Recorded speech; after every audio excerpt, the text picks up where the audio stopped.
అందరికీ నమస్కారం. Ask talks స్వాగతం. నా పేరు నాగిరెడ్డి, వ్యక్తిత్వ వికాస నిపుణుడిని. ఈరోజు మనం వాల్యూ ఆఫ్ పేరెంట్స్ గురించి మాట్లాడుకుందాం. అంటే తల్లిదండ్రులకి మనం ఇస్తున్నటువంటి విలువ. ఎవరైనా సరే, ఇప్పుడు ఎవరైతే పిల్లలు ఉన్నారో వాళ్ళ తల్లిదండ్రులకి ఇస్తున్నటువంటి విలువ ఏంటి? తల్లిదండ్రులు పిల్లల గురించి ఏం చేస్తారు? ఇది మనందరికీ తెలుసు. అమ్మా నాన్న మనకి అంటే జన్మకు కారకుడు తండ్రి, జన్మనిచ్చేది తల్లి. వాళ్ళిద్దరూ మనల్ని పెంచి పోషిస్తారు. మనకు కావలసినటువంటి అవసరాలన్నింటినీ సమకూరుస్తారు. మనకు కావలసినటువంటి చదివిస్తారు. మనకు కావలసిన బట్టలు కుట్టిస్తారు. అంటే మనకి కావలసినటువంటి సకల సౌకర్యాలని వాళ్ళకి లేకపోయినా మనకి చేసి పెడతారు. అంటే కడుపును పుట్టిన బిడ్డ తనకంటే గొప్పవాళ్ళుగా ఉండాలని, తనకంటే ఉన్నతమైన స్థాయిలో ఎదగాలని ప్రతి తల్లిదండ్రులు కోరుకుంటారు.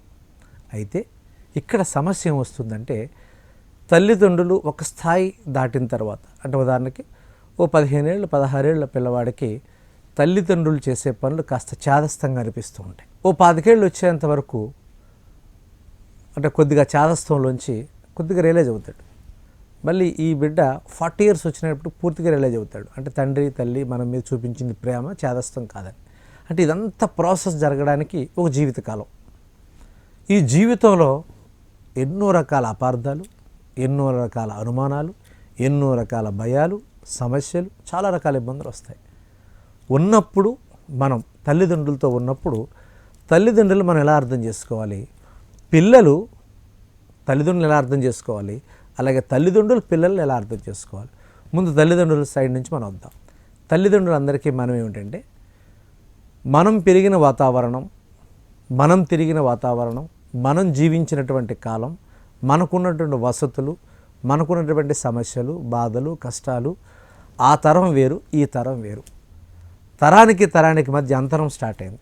తరాల మధ్య గ్యాప్ వచ్చింది. ఆనాటి కాలమాన పరిస్థితులు ఇచ్చా మనం అలా జీవించాం.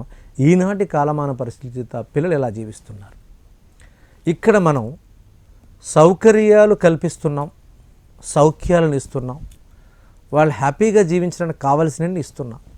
వీటితో పాటు మనం గుర్తుపెట్టుకోవాల్సింది ఏమిటంటే, బాధ్యతగా వాళ్ళు జీవితంతో ముందుకు వెళుతున్నారా లేదా, వాళ్ళు క్రమశిక్షణ కలిగి ఉన్నారా లేదా, ఇన్ని కల్పిస్తున్న మనం వాళ్ళని క్రమశిక్షణలో పెట్టాల్సిన బాధ్యత కూడా మన మీద ఉంది. ఎందుకంటే నీ ద్వారా నిర్మాణం జరిగినటువంటి బిడ్డ సమాజానికి ఉపయోగపడే వ్యక్తి అవ్వచ్చు, లేదా సమాజాన్ని ఇబ్బంది పెట్టే వ్యక్తి అవ్వచ్చు. ఎందుకంటే గాంధీని కన్నది ఒక తల్లి, గాడ్సేని కన్నది కూడా ఒక తల్లి. గాంధీ గారు భారతదేశానికి స్వాతంత్రం తీసుకొచ్చారండి. ఈ స్వాతంత్రం తీసుకొచ్చినటువంటి మహాత్మా గాంధీ గారిని ఏదో ఇష్యూల కారణంగా గాడ్సే గారు చంపేశారని. ఇక్కడ మనం గమనించాల్సింది, మంచి చెడు అనుకుంటే, లేదు మేలు చేయడం కీడు చేయడం అనుకుంటే, ఈ రెండింటి అనుకున్న నేపథ్యం ఇద్దరు ఒక కుటుంబం నుంచి వచ్చారు కదా. ఆయనకు కుటుంబం ఉంది, ఈయనకు కుటుంబం ఉంది. అంటే కుటుంబ నేపథ్యం ఒక వ్యక్తి నిర్మాణానికి దోహదపడుతోంది. అంటే మీరు ఎలాంటి విషయాలైతే పిల్లలతో మనం చర్చిస్తామో, ఎలాంటి వాతావరణాన్ని అయితే మనం క్రియేట్ చేస్తామో, మన పిల్లవాడు అలాగ రూపాంతరం చెందుతాడు. ఈ విషయాన్ని మనం గమనించాలి. అంటే ఇక్కడ మనం ఏ ఆలోచనతో అయితే పిల్లల్ని పెంచుతామో ఆ ఆలోచనకు అనుగుణంగా పిల్లవాడు పెరుగుతాడు.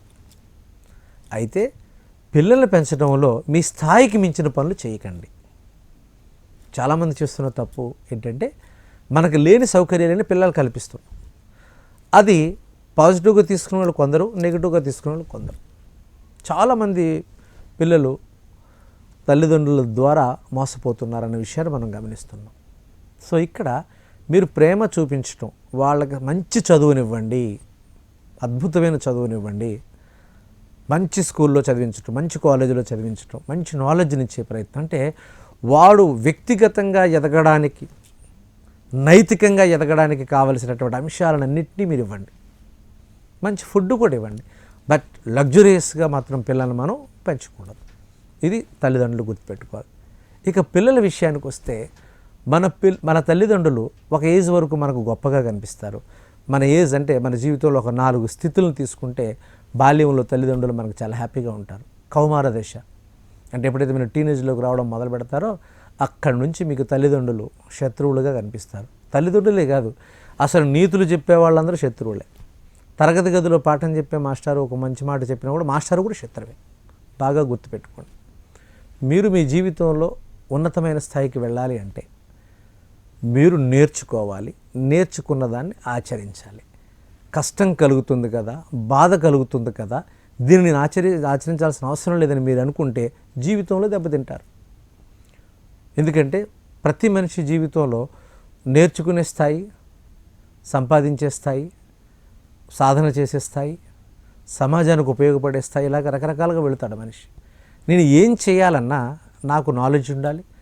నాలెడ్జ్ ద్వారా నేను కొంత ఏదో ఒక మంచి ఉద్యోగాన్ని సంపాదించుకో, లేదా వ్యాపారం చేయడం, ధర్మబద్ధంగా డబ్బులు సంపాదించడం, అది కుటుంబ అవసరాలు తీర్చడం, మళ్ళీ సమాజానికి ఉపయోగపడేట్టుగా ఖర్చు పెట్టడం.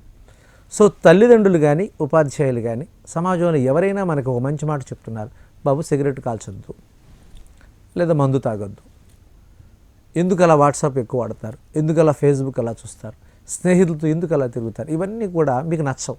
కానీ మీరు చదువుకునే ఏజ్లో జ్ఞానాన్ని సంపాదించాల్సిన పరిస్థితుల్లో ఇలాంటి పిచ్చి పనులు చేయడం ద్వారా మీరు సమయాన్ని కోల్పోతారు. ఎప్పుడైతే సమయాన్ని కోల్పోయారో ఆ టైంకి ఆ పని చేయడం మీరు చేయలేకపోతారు. ఎప్పుడైతే ఆ పని చేయలేరో తద్వారా రిజల్ట్ కూడా నెగిటివ్ వచ్చే ఛాన్స్ ఉంది. అంటే ఇక్కడ మీకు తల్లిదండ్రులు చేదస్తంగా ఉన్నారు అంటే అది వాళ్ళ తప్పు కాదు, మీది. అక్కడక్కడ రేరుగా ఉంటారు. అయితే బాగా గుర్తుపెట్టుకోండి, నాకు తెలిసి మంచి పిల్లలు, చెడ్డ పిల్లలు, మంచి తల్లిదండ్రులు, చెడ్డ తల్లిదండ్రులు ఎవరు ఉండరు. అందరూ మంచి వాళ్ళే. ఎవరిని తక్కువ అంచనా వేయడానికి లేదు, ఎవరిని తప్పు పట్టాల్సిన పని లేదు. కారణం ఏంటంటే ఈ మంచి చెడు అనేది చూసే దృష్టికోణాన్ని బట్టి ఉంటుంది. ఇప్పుడు శీతాకాలంలో ఐస్ క్రీమ్ తినాలనిపించింది, మీ నాన్నగారిని మీరు ఐస్ క్రీమ్ అడిగారు. నాన్న కొనిస్తే మంచి, కొనించకపోతే చెడు. ఐస్ క్రీము ఆ టైంలో తినకూడదు, దానివల్ల మనకి అనారోగ్యం వస్తుంది అనే ఒక విషయాన్ని చెప్తే తాత్కాలికంగా మీకు బాధ అనిపించవచ్చు. కానీ మీరు ఆ రోజు ఐస్ క్రీమ్ తినడం వల్ల నెక్స్ట్ డే మీకు విపరీతంగా జలుబు చేసి జ్వరం వచ్చి మీరు స్కూల్ లేదా కాలేజ్ మానేస్తే దాని తాలూకా రిజల్ట్ ఎవరు అనిపిస్తారు అంటే మనకి మంచి చేసే మాటలన్నీ చేదుగా ఉంటాయి. అందుకే కౌమార దశలో, ఎస్పెషల్లీ టీనేజ్లో ఉన్నటువంటి పిల్లలు, ఈ 12 నుంచి 20 ఏళ్ళ లోపు ఉన్న పిల్లలందరూ కూడా బాగా గమనించాల్సింది, తల్లిదండ్రులు మనకు శత్రువులు కాదు. ఎందుకంటే మన కోసం ఎన్నో త్యాగాలు చేస్తారు. బాగా గుర్తుపెట్టుకోండి, ఎన్నో త్యాగాలు చేస్తారు. అవన్నీ చెప్పుకోరు, చెప్పాల్సిన అవసరం కూడా లేదు. వాళ్ళ ఉన్న స్థాయి కన్నా మీ స్థాయి చాలా గొప్పగా ఉండాలని వాళ్ళు పగలనక రాత్రనక చాలా కష్టపడి సంపాదించి పొదుపు చేసి మీకు చేస్తూ ఉంటారు. అంటే జన్మనిచ్చిన తల్లికి మనం తప్పనిసరిగా విలువ ఇవ్వాల్సిన బాధ్యత ఉంది. జీవితాన్ని ఇచ్చినటువంటి తండ్రికి మనం విలువ ఇవ్వాల్సిన బాధ్యత. విలువ ఇవ్వడం అంటే ఏం లేదు, క్రమశిక్షణగా ఉండడం, మీ పని మీరు చేయండి. ప్రతిరోజు లేచి నమస్కారం పెట్టి వాళ్ళకి పాదపూజ చేయమని నేను అన్నాను. సో మీరు చేయాల్సిన పని ఏంటంటే వాళ్ళు చెప్పిన పనులు చెప్పినట్టుగా మనం జాగ్రత్తగా చేయడం, ఇన్ టైంలో వర్క్ని కంప్లీట్ చేయడం. అంటే మనం ప్రతిదీ కూడా time to time time table follow అవుతూ ఉండాలి. మన తరగతి గదులు చూడండి, ఉదయం నుంచి సాయంత్రం లోపు మన పీరియడ్స్ ఎట్లాగా ఉంటాయి, ఒక్కొక్క పీరియడ్ తర్వాత ఒక పీరియడ్ వస్తుంది. అలాగే మన దైనందిక జీవితంలో కూడా మన తల్లిదండ్రులు మనకు కొన్ని చెప్తారు. ఎందుకంటే కాస్త విజ్ఞానం కలిగి బాగా నాలెడ్జ్ ఉండి జీవితంలో మంచి ఆటుపోట్లు ఎదుర్కొని బాగా చదువుకున్న తల్లిదండ్రులు బాగా గైడ్ చేస్తారని, చదువు లేని వాళ్ళు పల్లెటూరులో ఉన్నవారు పిల్లల్ని పెద్దగా గైడ్ చేయలేరని అపోహలు కూడా ఉన్నాయి. ఇక్కడ చదువు ఉండడం, చదువు లేకపోవడం కాదు, చదువుతో పాటు సంస్కారం కూడా ఉండాలి. కొంతమంది ఆ సంస్కారవంతమైన వాతావరణంలో పెరగడం ద్వారా వాళ్ళకి అవి వస్తూ ఉంటాయి. కనుక చదువు లేని తల్లిదండ్రులకి పెద్దగా ఏమీ తెలియదు, చదువుకుని వాళ్ళకి బాగా తెలుస్తాయి అనుకోవడం కూడా పొరపాటు.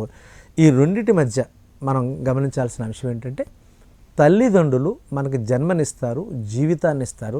ఈ భూమి మీదకి రావడానికి ముఖ్యమైన కారకులు వాళ్ళు కనుక వాళ్ళని గౌరవించాలి, ప్రేమించాలి.